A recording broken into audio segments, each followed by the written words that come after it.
Bonsoir tout le monde. Ok, comme je vous ai dit, aujourd'hui, je vais vous présenter, nous allons faire les indicateurs. Voilà. Comme je dis dans le groupe, ça sera deux indicateurs. La moyenne mobile et les RSI. Ok. Voilà. Si je parviens à les faire dans un bref délai, voilà. Dans les cas contraires, je vais faire des vidéos. L'une sur la moyenne mobile et l'autre sur le RSI. Ok. Maintenant, comme vous voyez mon graphique ici, il y a là-dessus. Ok. Voilà, le moyenne mobile, les indicateurs d'une manière générale, ça nous permet tout simplement de donner plus d'informations. Sinon, en réalité, on ne va pas baser notre stratégie sur seulement les indicateurs. C'est le prix qui, tous ceci là sont calculés en fonction du prix. Ok. Voilà. Je réfère du prix pour faire les calculs, pour nous donner une idée sur le futur du marché. Ok. Voilà, maintenant pour ajouter la moyenne mobile, maintenant c'est très simple. Vous venez ici, là où il y a ici le petit F là que vous voyez en haut ici. Voilà, fonction. Voilà, vous allez taper sur là-dessus. Ok. Voilà, maintenant je vais taper sur ces F là. Ici vous pouvez voir un graphique principal. Ok. Voilà, vous allez taper tout simplement sur ce plus là ici devant. Ici. Et on continue. Voilà. Je tape sur là-dessus. Comme vous pouvez voir ici, il y a des indicateurs de tendance, il y a des oscillateurs, il y a aussi le volume, il y a Bill Williams. Vous pouvez faire des recherches approfondies sur là-dessus, l'utilité de chacun. Chacun a ses indicateurs préférés et chaque indicateur aussi a ses spécificités et ça demande tout ceci là aussi demande de recherche approfondie en fait. Voilà, chacun a sa manière aussi de les utiliser. Mais maintenant ici, ce qui nous intéresse ici, ça ce sont parmi les indicateurs de suivi de tendance. Nous allons choisir ici le moving average, qui est la moyenne mobile. En anglais, on appelle ça moving average. Ok. On tape sur là-dessus. Comme ici, vous pouvez voir ici, à ce niveau-là ici, période, ici, décalage, méthode. Voilà. Appliqué à la clôture ou bien à la fermeture ou à l'ouverture d'une nouvelle bougie. Style aussi, vous pouvez voir ici en rouge, voilà la couleur, les pixels aussi, ok, les niveaux. Voilà. Maintenant ici, ce qui nous intéresse ici, nous allons maintenant choisir une moyenne mobile. Maintenant, 50 ici signifie quoi? Ça signifie la période, ça signifie, c'est-à-dire le calcul sera fait, il va faire la moyenne de combien de bougies? Ok, en arrière, jusqu'à la bougie qu'on veut calculer. Ok, parce qu'à chaque clôture ici, ça va laisser une bougie et ça va prendre la nouvelle bougie qui vient de clôturer. Ça fait la moyenne automatiquement, ainsi de suite. La courbe sera dessinée en fonction de ce calcul-là. Ok, je ne sais pas si vous comprenez ce que je veux dire ici. Il y en a qui utilisent par exemple 2 ou 3 moyennes mobiles. Il y en a qui utilisent par exemple la moyenne mobile 100, la moyenne mobile 50, la moyenne mobile 200. La moyenne mobile 200, il y en a qui se réfèrent de ça pour, c'est-à-dire déterminer la tendance. Est-ce que la tendance est baissière, est-ce que la tendance est haussière? Il y en a qui utilisent aussi la moyenne mobile 50 pour des supports et résistances, ainsi que la moyenne mobile 100 aussi. Chacun a sa manière d'utiliser ou ce qui lui convient. Parce qu'en trading, on dit que chacun a sa méthode de trading. Ainsi de suite, comme ça. On se réfère de la méthode de quelqu'un, par exemple, et on l'améliore à son goût ou à son style. Ok, voilà, ainsi de suite, comme ça. Maintenant, ici, nous allons, c'est-à-dire utiliser la moyenne mobile. On va ajouter la moyenne mobile 50 et on va utiliser la moyenne mobile 20. Voilà, 20 périodes et 50 périodes, on va voir. Tout simplement, vous pouvez ajouter autant.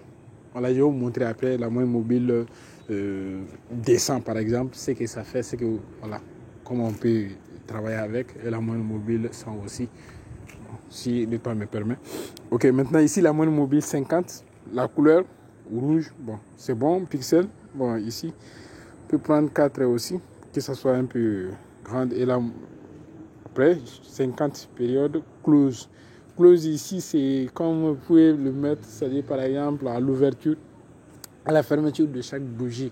Si une bougie se ferme seulement, ça va prendre en compte, il laisse un en arrière et il continue avec la nouvelle bougie qui vient de clôturer. Ok. Maintenant, on tape sur terminé. Pour voir ici, la moyenne mobile est déjà ajoutée sur mon graphique en rouge là comme ça. Vous voyez ici, la moyenne mobile là. Voilà, c'est ça, c'est ça notre, c'est-à-dire moyenne mobile. Ok, mais maintenant ici, moi je voudrais qu'on ajoute encore d'autres moyennes mobiles pour qu'on puisse. Vous pouvez voir ici, en tendance ici là, vous voyez cette moyenne mobile là. La tendance était haussière ici. Vous voyez le rebond. Vous voyez ça ici. Ça a suivi, c'est-à-dire ça nous a servi ici comme un support, c'est-à-dire un support ici. Si on trace la ligne de support et résistance, on peut le voir clairement que ça nous a servi de support ici, même ici aussi. Après la cassure, on pouvait même entrer. Après la cassure, vous voyez ce que ça donnait. C'est descendu un peu, mais même si c'est pas trop, nous allons entrer en retard même. Vous voyez un peu. Après la cassure ici même, ça fait même le rebond et c'est reparti à la hausse. Je ne sais pas si vous comprenez ici. Voilà. Ça c'est la cassure. Après la cassure, c'est descendu et ça a fait le rebond pullback. Et vous voyez, c'est descendu. Ok? Voilà. Mais il ne faut pas se baser seulement de ça. Vous pouvez tracer après tout ceci. C'est pour nous donner des confirmations. Maintenant, on va ajouter encore une nouvelle moyenne mobile qui sera ici. Moving average encore. On va choisir la moyenne mobile 20 période comme je dis. Et chacun, vous allez essayer tout ceci après.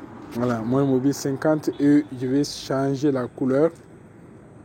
Je vais prendre par exemple la couleur verte. Voilà. Et je prends fermer encore. Il faut voir ici ma moyenne mobile 20. Ok? Ça. C'est ça ma moyenne mobile 20. Mais maintenant, il y a des gens qui travaillent avec des systèmes. C'est quoi? Les croisements de moyenne mobile. Ok? Le croisement de moyenne mobile. Il y a des gens qui travaillent avec ça. Bon, chacun a sa manière de les utiliser. On ne se passe pas quand même d'une seule confirmation ou d'une seule technique pour trader. Ok, ici, par exemple, après le croisement, il y a des gens qui allaient entrer en position. Ça allait être ici. Ils entrent ici pour ils prennent tout ceci. Ok, voilà. Ça marche souvent, mais c'est pas dans tous les cas. Vous pouvez voir ici. Si on s'est contenté ou si on partait avec cette logique seulement de croisement, si on entrait ici, imaginez, paf, ces petits mouvements seulement. Et après, on allait sortir du trade. Et ici, on pouvait entrer, bon, on allait prendre un peu seulement, mais c'est pas trop aussi. Ok, c'est pas parce qu'il faut utiliser tout ceci. Voilà, mais on peut se servir quand même. Souvent, ça donne de bons signaux, souvent aussi, non. Voilà, ici aussi. Ouais, si on était rentré ici, on allait avoir un peu, ainsi de suite, comme ça. Ok, voilà, c'est en quelque sorte ceci là qu'on peut donner sur le moyenne mobile. On peut ajouter par exemple la moyenne mobile encore une nouvelle. On peut ajouter encore la moyenne mobile descend pour voir. Je vais vous expliquer ça concernant. Voilà, il faut voir ici la moyenne mobile. Ici, descend.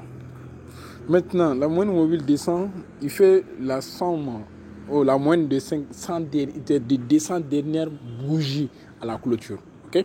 Maintenant ici, ça peut nous servir à quoi? Ça peut nous servir à prendre, c'est-à-dire souvent des décisions, comment, à savoir si nous sommes en tendance haussière ou en tendance baissière. C'est quoi cette logique au fait? On dit si la moyenne mobile descend est au-dessous.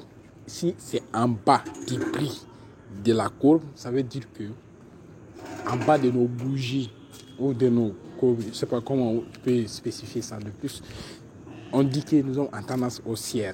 Et si c'est en bas, et si c'est en haut, disons, nous sommes en tendance baissière. Si c'est en haut, nous sommes en tendance... si c'est en haut, nous sommes en tendance baissière. Si c'est en bas, nous sommes en tendance haussière. Ok, excusez. Maintenant, ici, c'est en bas. Qu'est-ce qu'on va privilégier? On va privilégier ici seulement. On va privilégier ici. Cette cassure-là, ça pouvait nous donner un bon signal parce qu'il y a la cassure de 3 ou 4 moyennes mobiles comme ça. Ok, voilà. Mais j'ai dit, il ne faut pas se baser tout simplement d'un seul signal pour entrer en position. Parce que souvent, ça peut donner de faux signaux. Maintenant, ici, on peut voir que nous sommes clairement en tendance haussière. nous sommes clairement en tendance haussière ici. Ok? Voilà, si on traçait nos supports de résistance, on allait voir qu'on a un canal aussi ici. Ok? Voilà, on voit la moyenne mobile descend qui est en bas du prix. Ok? Nous sommes en tendance clairement haussière. Mais on peut venir un peu en arrière, voir encore quelque part si... voilà, ici, dans ces cas, on voit que nous sommes clairement en tendance baissière et on voit la moyenne mobile descend est en haut du prix. Ok? Voilà. Il y en a qui utilisent ces trucs-là. Souvent, ça donne de bons signaux. Souvent aussi, il faut être attentif. C'est ça qu'on peut dire. Voilà. Vous pouvez ajouter autant que ça. Non, il y en a qui utilisent la moyenne mobile 7, 21, la moyenne mobile 14, ça dépend. Voilà. Ça, quand même, il faut mettre en tête que ça fait la moyenne de la période que vous avez pris à la clôture.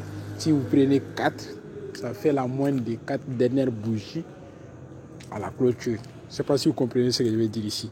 Voilà, ça c'était sur le moyen mobile. Maintenant, je vais enlever ceci. Pour les enlever, c'est très simple. Vous tapez sur le truc là. Voilà. Ici, cette petite poubelle là. Voilà. Et si vous voulez modifier, vous tapez sur là-dessus seulement. Vous modifiez ce que vous avez à modifier et vous tapez après sur prêt.